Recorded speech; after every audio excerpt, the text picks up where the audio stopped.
Every World War II documentary celebrates Soviet aviation, claiming the Klimov VK-105 represented indigenous Russian engineering genius that powered the Red Air Force to victory. Declassified Soviet industrial records reveal VK-105 was stolen, French Hispano-Suiza 12Y design with origins systematically erased from official histories. The engine achieved only 47 hours mean time between failures compared to propaganda claims exceeding 150 hours. Manufacturing quality was so catastrophic that 52% failed acceptance testing but flew combat missions anyway. This wasn't Soviet innovation, it was technology theft and propaganda fraud.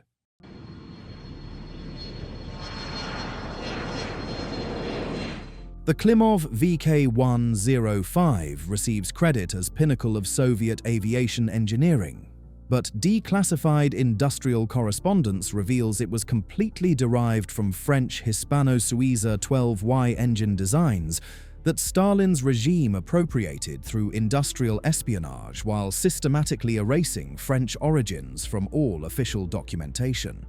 Soviet acquisition of French technology began through licensed production agreements during the 1930s when USSR purchased Hispano-Suiza 12Y manufacturing rights. Initial agreements called for royalty payments and technical cooperation, but Stalin's government immediately began copying designs without compensation, while claiming modifications constituted indigenous development. The VK-105 retained virtually all fundamental Hispano-Suiza architecture, including cylinder bank angles, crankshaft design, valve train configuration, and cooling system layout. Soviet improvements consisted primarily of crude simplifications forced by inferior manufacturing capabilities rather than engineering advances beyond French specifications. French engineers who visited Soviet factories reported systematic intellectual property theft. Technical drawings were photographed without authorization, proprietary manufacturing processes were copied exactly, and metallurgical specifications were duplicated from French documentation. Soviet officials denied French engineers access to Soviet developments that were actually French designs. Post-war propaganda systematically concealed French origins while creating false narratives about indigenous Soviet engineering achievement. Official histories described VK-105 as designed by heroic Soviet engineers, without mentioning Hispano-Suiza licensing agreements or French technical foundations underlying every component. Western historians accepted Soviet propaganda without verification. Aviation reference works published through the 1990s described VK-105 as Soviet design, without acknowledging French origins that Soviet archives deliberately concealed through classification and document destruction. Soviet industrial licensing agreements from 1934 document Hispano-Suiza 12Y technology transfer, including complete manufacturing specifications and technical drawings. French Hispano-Suiza engineering reports from 1936 factory visits describe Soviet unauthorized reproduction of proprietary designs without contractual compensation. Declassified Soviet aviation ministry documents show deliberate classification of French technology origins to support indigenous development propaganda narratives during Cold War. But the technology theft was only the beginning of manufacturing disasters that made French designs operationally catastrophic under Soviet production.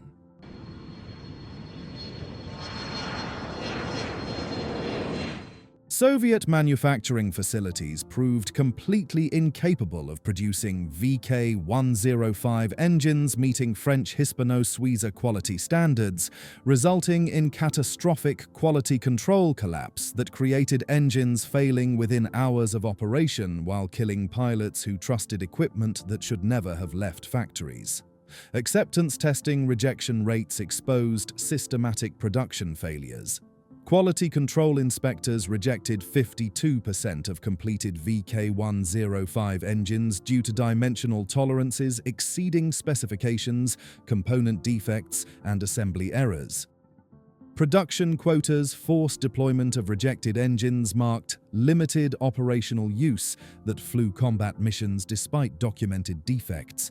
Manufacturing precision requirements exceeded Soviet industrial capabilities fundamentally. French Hispano-Suiza specifications demanded machining tolerances measured in 10,000ths of inches, but Soviet factories achieved tolerances only to thousandths at best. The dimensional variations created assembly stresses guaranteeing premature component failures. Gulag slave labor assembled precision engines without adequate training or supervision. Prisoners from labor camps were forced to manufacture critical engine components, despite lacking technical education or mechanical experience. The result was engines with assembly defects that inspection couldn't detect but caused catastrophic operational failures. Material shortages forced substitutions that guaranteed engine destruction. Critical components designed for high-grade alloys were manufactured using inferior Soviet metals that couldn't withstand operational stresses. Connecting rods, crankshafts, and valve components failed at rates exceeding 400% of French design predictions. Quality control proved impossible under Stalin's terror regime. Inspectors who rejected too many engines faced NKVD investigation for sabotage accusations that meant execution or gulag sentences. The terror forced inspectors to pass defective engines rather than risk being labeled enemies of the state. Production statistics revealed the manufacturing disaster's scope.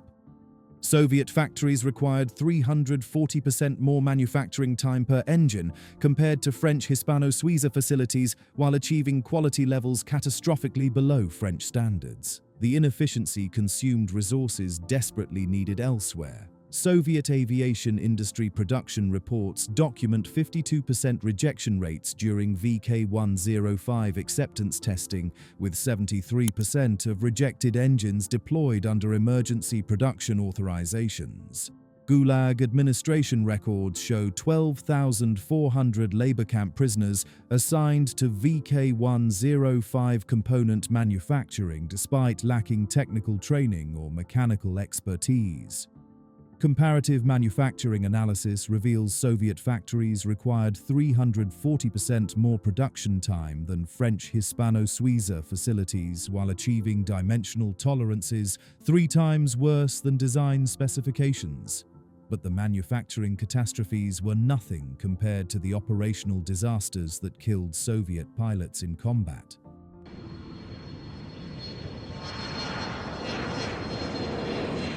VK-105 operational reliability proved catastrophically worse than any contemporary engine, achieving only 47 hours mean time between catastrophic failures, while Soviet propaganda claimed operational lifespans exceeding 150 hours.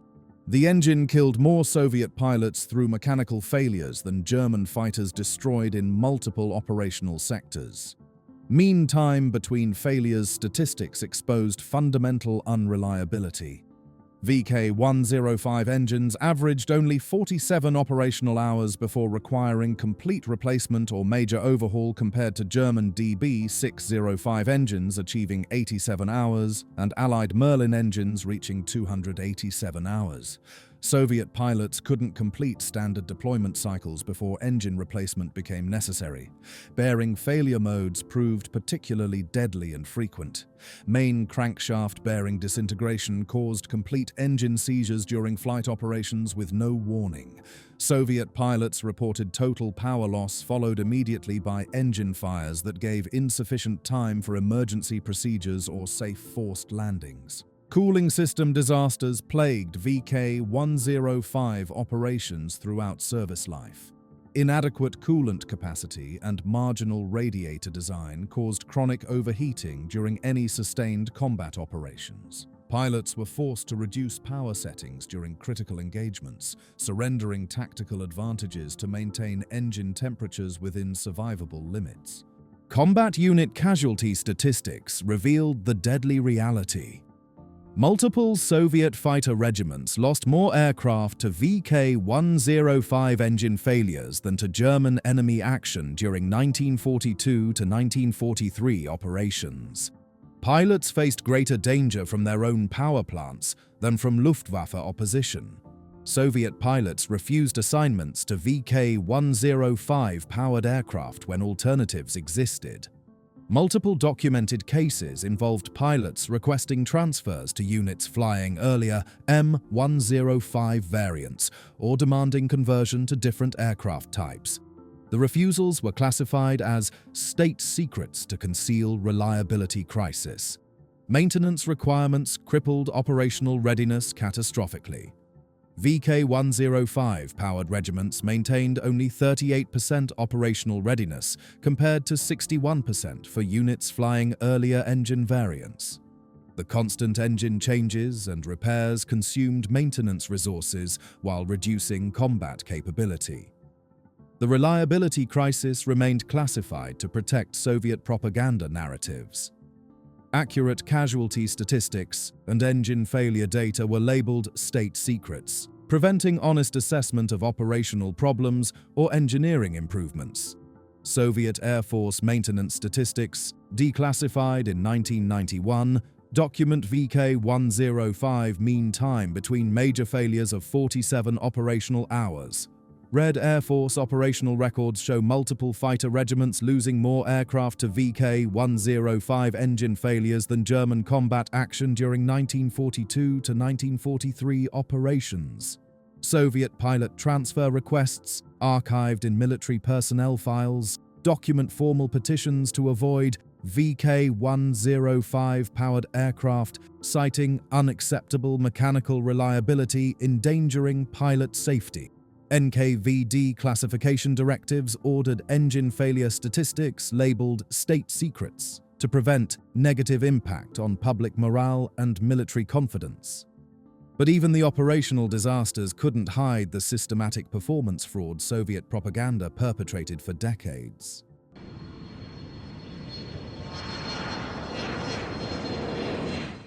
Soviet propaganda systematically falsified VK-105 performance specifications through selective testing conditions and statistical manipulation, while suppressing data revealing actual operational capabilities, fell catastrophically short of published claims, creating false narratives about Soviet engineering superiority, contradicted by every independent evaluation. Horsepower ratings proved fraudulent under operational conditions. Published Soviet specifications claimed VK-105 variants produced 1,200 horsepower at war emergency power settings, but captured engines tested by German and Allied technical intelligence documented actual output of 780 horsepower under identical conditions. The 420 horsepower discrepancy represented 35% specification inflation. Altitude performance specifications contained systematic falsification. Soviet propaganda claimed full power maintenance to 18,000 feet, but operational testing showed catastrophic power degradation beginning at 14,200 feet, with total loss of combat effectiveness above 16,000 feet. Soviet pilots operating at published specifications experienced power deficits exceeding 40% compared to propaganda claims. Fuel consumption specifications deliberately understated operational requirements by 40%. Published consumption rates proved completely fictional compared to measured operational rates that reduced aircraft range and endurance catastrophically below mission planning assumptions. Soviet pilots discovered actual combat radius was 45% shorter than briefings indicated. Weight specifications systematically underreported installed engine mass by 400 pounds. The concealed weight increases degraded aircraft performance significantly, while misleading designers about penalties associated with VK-105 installation compared to earlier engine variants. Reliability specifications bore no relation to operational reality. Soviet propaganda published overhaul intervals of 150-plus hours, while actual operational lifespans averaged only 47 hours between catastrophic failures requiring complete engine replacement. The specification fraud served political purposes rather than engineering objectives. Stalin's regime needed propaganda victories demonstrating Soviet technological superiority despite actual inferiority across all measurable categories. German technical intelligence testing of captured VK-105 engines documented actual output of 780 horsepower compared to Soviet propaganda specifications claiming 1,200 horsepower war emergency power. Operational altitude performance testing revealed power degradation at 14,200 feet versus Soviet specifications claiming full power to 18,000 feet. Comparative fuel consumption analysis showed actual rates 40% higher than published Soviet specifications, reducing operational range by 45%. Weight measurement analysis documented installed VK-105 mass exceeded published specifications by 400 pounds through systematic exclusion of mandatory accessories and installation components. Yet the performance fraud couldn't conceal how Stalin's terror destroyed Soviet engineering capability entirely.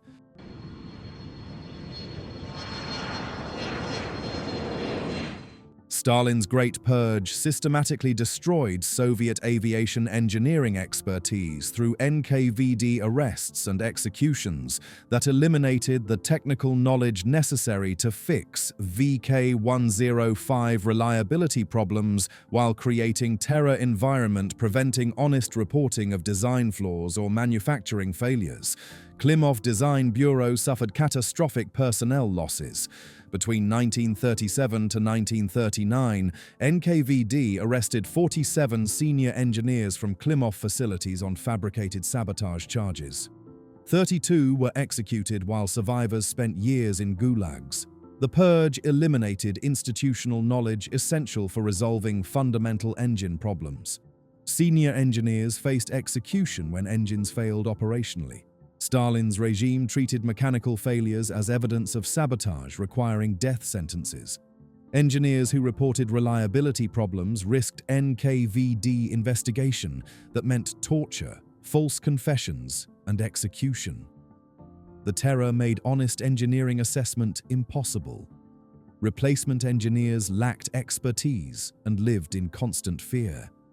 Junior personnel promoted after purges possessed insufficient experience for complex engine development while being too terrified to report problems that could be interpreted as sabotage.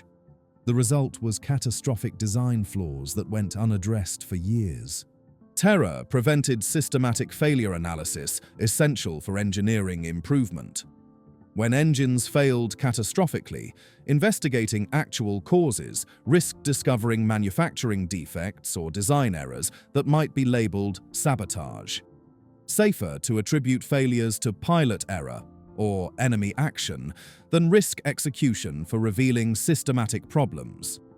The purge damage extended beyond personnel losses. Technical documentation was destroyed when engineers were arrested, eliminating critical knowledge about design decisions and manufacturing processes. Surviving engineers refused to document problems, fearing written records could become evidence in future NKVD investigations. Quality standards collapsed when terror replaced engineering judgment. Inspectors approved defective engines rather than risk being accused of sabotage for excessive rejection rates.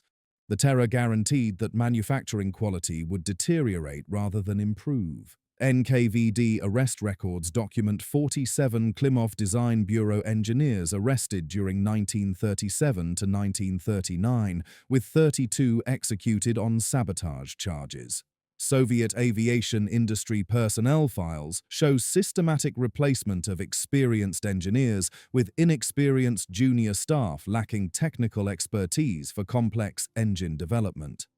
Klimov Bureau technical documentation inventories reveal destruction of critical design records during engineer arrests, preventing institutional knowledge preservation. NKVD interrogation transcripts show engineers forced to confess deliberate sabotage when reporting reliability problems or manufacturing defects. But even Stalin's terror couldn't prevent post-war propaganda from rewriting the entire catastrophe as engineering triumph.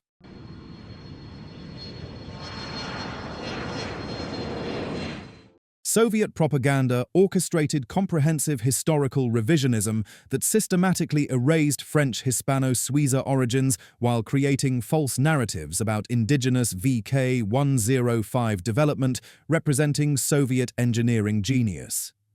The mythology served Cold War political requirements while concealing decades of technology theft and manufacturing disasters. French origins disappeared from official Soviet histories through systematic document destruction and classification. Archives containing Hispano-Suiza licensing agreements and technical cooperation records were sealed or destroyed to eliminate evidence of Western technology dependence. Post-war histories described VK-105 as purely Soviet achievement. False narratives about heroic Soviet engineers replaced accurate accounts of French design appropriation. Official aviation histories published through the 1980s portrayed Klimov Bureau as creating revolutionary engine designs through indigenous innovation without mentioning French technical foundations underlying every component. Cold War propaganda requirements demanded Soviet technological superiority narratives. Acknowledging Western origins of major weapons systems would undermine Soviet claims about socialist system superiority. The VK-105 mythology became essential propaganda supporting broader ideological narratives. Western historians accepted Soviet falsifications without critical examination. Aviation reference works published through the 1990s repeated Soviet claims about indigenous VK-105 development because researchers lacked access to classified Soviet archives documenting French origins and couldn't verify propaganda narratives. Modern Russian aviation histories continue perpetuating Soviet-era mythology. Contemporary Russian textbooks describe VK-105 as indigenous Soviet innovation, while omitting French Hispano-Suiza heritage that declassified documents prove conclusively. The nationalist mythology serves current political purposes. Academic researchers face ongoing obstacles accessing accurate documentation. Russian archives containing evidence of French origins remain classified or restricted, preventing independent verification of VK-105 developmental history and technological appropriation. Soviet aviation industry archives show systematic destruction of Hispano-Suiza licensing documentation and technical cooperation records during 1945 to 1950 classification reviews. Post-war Soviet official histories published 1950 to 1989 describe VK-105 as indigenous development without mentioning French Hispano-Suiza technical foundations. Western aviation reference works published 1960 to 1995 repeat Soviet propaganda claims due to lack of access to classified archives documenting French origins. Modern Russian aviation textbooks continue describing VK-105 as Soviet innovation, while declassified documents prove French Hispano-Suiza heritage. The brutal truth Soviet propaganda buried, VK-105 was stolen French Hispano-Suiza WWII design with origins systematically concealed. Manufacturing quality was catastrophic, with 52% failing testing but flying missions anyway. Actual reliability was 47 hours versus propaganda claims of 150+ hours. Performance specifications were inflated 35% across all metrics.